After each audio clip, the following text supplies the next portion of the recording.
A little less than a year has passed since Finland joined NATO, but in terms of the level of anti-Russian intensity, it is quite capable of giving a head start to the most unfriendly Baltic states and Poland. The Finns have tightly closed the border, and the local Ministry of Defense is working on a ban on Russian citizens purchasing real estate on Suomi land. In addition, there are plans to take away the Finnish passport from everyone who has a red book with a golden double-headed eagle. It got to the point of complete madness. A few days ago, one of the Finnish politicians wrote on social networks that everyone who illegally enters Finland from Russia needs to be neutralized. Indeed, such a call took place. Yes, we can say that this is an isolated case. However, it is quite indicative and, importantly, is a logical continuation of the totally anti-Russian course pursued by the official Finnish authorities. To spite Moscow, Helsinki deprived themselves of billions of euros. Due to sanctions against Russia, trade turnover collapsed.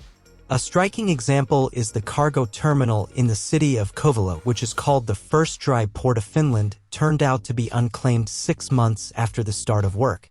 Initially, it was planned to be used for transporting goods between Europe and China through Russia, but in the end it didn't work out. During these months, only 2 companies managed to use it. The terminal operator regrettably reported that at the moment there are no concluded contracts. Moreover, those who previously had agreements with Kouvola also left the race. For example, this is what the logging company UMP did. Thus, the terminal started 2024 without customers.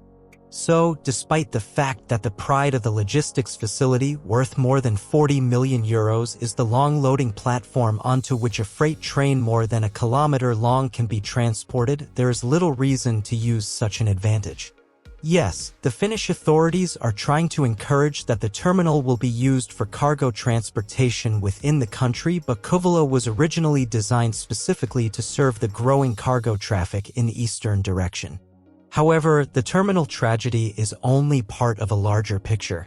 According to FinTraffic, the Finnish state-owned transport management company, the decline in rail and road freight transport continued in 2023, shrinking by another 20% compared to 2022.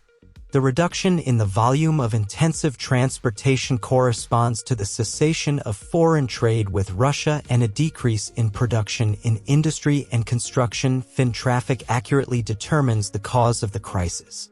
The Finnish central bank also paints a depressing picture.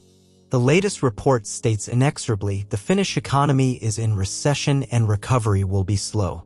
In 2023, according to preliminary data, GDP decreased by 0.5% and the forecast value for 2024 is a drop in GDP of 0.2%.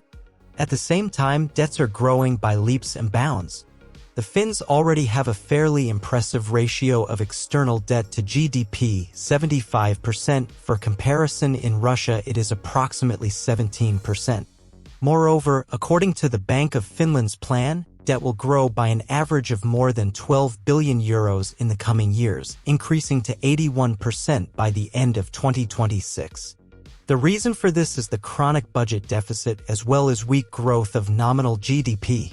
At the same time, I would like to remind you that the debt itself is not as terrible as the costs of servicing it, especially considering that borrowing in Europe is now expensive because the key rate has been raised.